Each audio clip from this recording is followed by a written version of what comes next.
protagonistas de nuestro presente. Inspirados.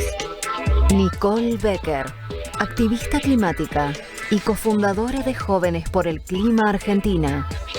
Modera Ramiro Fernández Nietzsche, miembro del Comité de Idea Joven y Associate Relationship Manager en HSBC.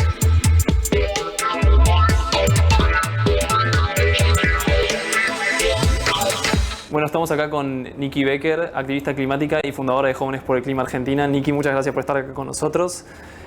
Para arrancar, ¿qué importancia tiene la sustentabilidad, ¿no? ¿Qué implicancias tiene para vos? Bueno, para mí hablar de sustentabilidad en realidad es hablar de un futuro digno para mi generación y también del presente de un montón de personas. Muchas veces cuando nos imaginamos a la crisis climática la pensamos solamente como algo del futuro, pero en realidad, por ejemplo, en lo que va del año ya se incendiaron en nuestro país 1 millón de hectáreas. Eso tiene una relación con el cambio climático, tiene que ver con, por ejemplo, las sequías y también con el accionar humano interviniendo en general la naturaleza. Entonces, para mí hablar de sustentabilidad es hablar de la forma que consumimos y que producimos actualmente nos está llevando inevitablemente a un colapso ecosistémico, pero del cual podemos salir. O sea, creo que lo que podemos quedarnos es que ser sustentables o hablar de sustentabilidad en realidad es hablar de la posibilidad de tener un futuro que sea más justo. ¿Y por qué pensás que no sucedió ese movimiento antes acá en Argentina? Creo que entendíamos erróneamente a lo que era el ambientalismo y en general a la crisis climática. Primero lo teníamos como algo lejano, tanto en tiempo como en espacio. Lo asociábamos con un oso polar a miles de kilómetros de distancia y que era algo que en realidad nos iba a impactar en millones de años. Y empezamos a entender que no, que en realidad era mucho más cercano y que era ya parte de nuestra cotidianidad. Y me parece que hacer ese nexo y también entenderlo como una problemática social y de derechos humanos que en Argentina nos caracteriza mucho por nuestra historia, es que hace que la gente se involucre mucho más. Y además, creo que antes se asociaba con solamente acciones individuales, ¿no? Que el ambientalismo era el reciclaje, que es parte y es muy importante que nos involucremos con nuestras acciones, entendiendo que son parte de algo mucho más grande, pero que en realidad lo que necesita también son políticas públicas, son cambios sistémicos, cambios mucho más estructurales y que necesita que pasen ya, no mañana, porque los próximos 10 años son claves. ¿Cuánto tiempo nos queda? ¿10 años? Si seguimos como estamos. En realidad no es que nos quedan 10 años, sino que estos próximos años son los clave para entendiendo que el futuro de las próximas generaciones está en juego. Se habla mucho que para 2030 se tienen que reducir en un 45% estos gases contaminantes y es imposible hacerlo en 2029, sí, porque es un proceso, inevitablemente es un proceso. Es parte de la transición tanto energética como en general, de la forma que producimos, de la forma que consumimos, que lleva un proceso, que lleva un tiempo. Entonces estamos en ese momento en donde hay que empezarlo inevitablemente porque estos cambios se vienen. Sí, no, y mucho sucede que siempre pensamos en el largo plazo y no nos damos cuenta que para llegar a ese objetivo de largo plazo en realidad depende de acciones diarias que tomemos hoy, ¿no?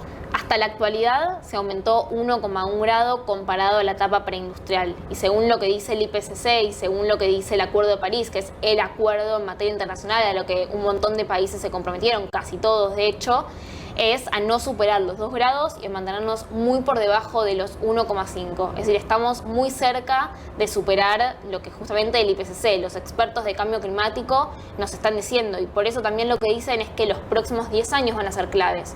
Porque los próximos 10 años tenemos que reducir en un 45% estos gases contaminantes. Y si no empezamos hoy, es muy difícil que en el 2029, un año antes, digamos, bueno, vamos a cambiar de la nada la forma que producimos y consumimos. Son cambios que necesariamente son procesos para que esa transición, por ejemplo, la transición energética, sea una transición justa que ponga a la persona en el centro. Y el IPCC, el Grupo Intergubernamental de Expertos sobre el Cambio Climático, menciona cuáles son las consecuencias graves y negativas que podría tener si la temperatura global cambiase 1,5 grados, como estabas mencionando. A este ritmo, ¿en cuánto está el cambio y qué consecuencias podría tener? Bueno, hasta la actualidad aumentó 1,1 grado comparado a esto que te decía de la etapa preindustrial, sí, y se dice que si seguimos haciendo las cosas a esta forma, vamos en camino a 3 grados. Y recién hablamos que es necesario sí o sí no superar estos 2 grados, por lo cual si seguimos actuando de la forma que lo estamos haciendo, estamos en camino a algo no muy lindo de imaginarnos, ¿no? Y que también muchas veces a la juventud nos cuesta, ¿no? Esta pregunta de qué querés ser cuando seas grande. Era algo que yo soñaba un montón, bueno, puedo ser esto, y hoy en día, primero no me imaginaba que iba a terminar siendo militante activista climática porque no era algo con lo que nací queriendo hacer, pero además me cuesta también imaginarme ese futuro porque tampoco sé cómo va a ser. porque en realidad cuando hablamos de crisis climática estamos hablando que afecta a personas, estamos hablando que afecta a vidas, que afecta a derechos básicos como el derecho a la salud. Entonces me parece que hay que ponerle una cara, ¿no?, al cambio climático, que muchas veces parece solo estadísticas, números, y muchas veces nos falta entender, bueno, cuáles son las historias de las personas que hay detrás. Y en Argentina se dio un paso muy importante con la aprobación de la Ley de Cambio Climático, ¿no? ¿Cómo viviste vos eso y desde la organización Jóvenes por el Clima, cómo lo vivieron?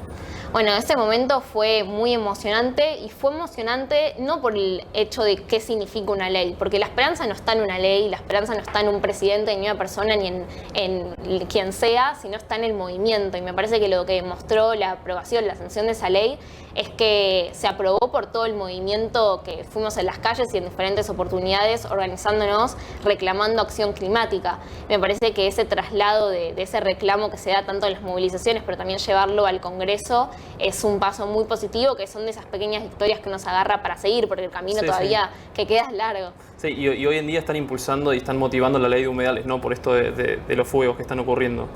Sí, nuestro principal reclamo este año y también para el año que viene, y que es muy complicado también por todos los intereses que hay detrás, tiene que ver con una ley de humedales, porque los humedales, que es una palabra que no la tenemos en nuestro vocabulario cotidiano, no es algo que entendamos bien qué es, son el 25% del territorio nacional, son ecosistemas que podemos estar capaz hasta ahora mismo en un humedal, pero no lo sabemos porque no hay un inventario que te diga, bueno, dónde están explícitamente, y cumplen un rol ecosistémico muy importante, porque son reguladores de agua. O sea, si hay una inundación, una lluvia fuerte, por ejemplo, absorben mucho agua, y también absorben este dióxido de carbono, estos gases contaminantes. ¿Y vos pensás que todos los proyectos y los programas que actualmente tratan estos temas abordan las causas desde el inicio o solamente están proponiendo acciones sobre las consecuencias? Bueno, muchas veces nos pasa eso, como Argentina y en general a nivel internacional, que vamos como bomberos a apagar el fuego, literalmente, pero también lo podemos... tapando parches. Total, tapando parches, y no, por ejemplo, resolviendo, bueno, hay una inundación. Tenemos que resolverlo, sí, pero ¿cómo pensás cómo puede haber menos inundaciones para el año que viene? Y me parece que es parte de... Nuestro cerebro humano no está hecho para eso. Nuestro cerebro está hecho para resolver los problemas de hoy, de mañana, y nos cuesta realmente mucho proyectar a futuro. Y parte de lo que nos requiere la crisis climática es eso, es tener un proyecto de país que nos cuesta mucho, que involucre sí o sí la pata ambiental, entendiendo que es muy esencial a la hora de pensar un futuro más justo también. Y si nos vamos un poco para el campo educativo, ¿pensás que se están tratando estas temáticas de una temprana edad en los colegios, dentro de las casas? ¿Qué debería ser dentro del campo de la educación? ¿Cómo se debería abordar este tema? Bueno, todavía no hay una ley de educación ambiental. Es parte también del reclamo del movimiento juvenil, que ya se presentó en el Congreso. Yo creo que va a salir porque en realidad es un reclamo que es muy básico, es poder aprender de una problemática casi de nuestro siglo, o sea, el problema más grande. Y lo interesante es también no solo la educación a los niños desde una edad muy chiquita, porque la realidad es que a partir de las redes sociales o diferentes formas de hoy en día acceder a la información, nacemos un poco con más conciencia de estos temas, porque, a ver, si a mí me interesa y lo expreso a los demás, es algo que se va como parte del sentido común. Pero lo interesante es una ley que se está aprobando en estos momentos, en estas semanas, que es la ley Yolanda, que también implica la formación a la dirigencia política, que hoy en día está tomando las decisiones, porque no hay tiempo para que yo en 30 años me ponga a decidir, tanto como jefa de una empresa, como jefa de un estado o lo que sea, qué medidas tengo que tomar para enfrentar la crisis climática. No hay tiempo para eso. Las decisiones se tienen que tomar hoy, y hoy en día hay mucha indiferencia, porque también falta mucha información hasta la dirigencia política. Y mencionabas antes el tema de redes sociales. Vemos que muchos jóvenes están presentes en redes sociales y tienen mucha llegada a una audiencia muy grande y que tratan estas cuestiones y que se nota que generan el impacto y concientización en la gente, ¿no? Incluso quizá esa sola persona puede generar más concientización que los grandes jugadores del mercado, las grandes empresas. ¿Pensás que esto es así? ¿Qué rol deberían tener las empresas frente a este tema?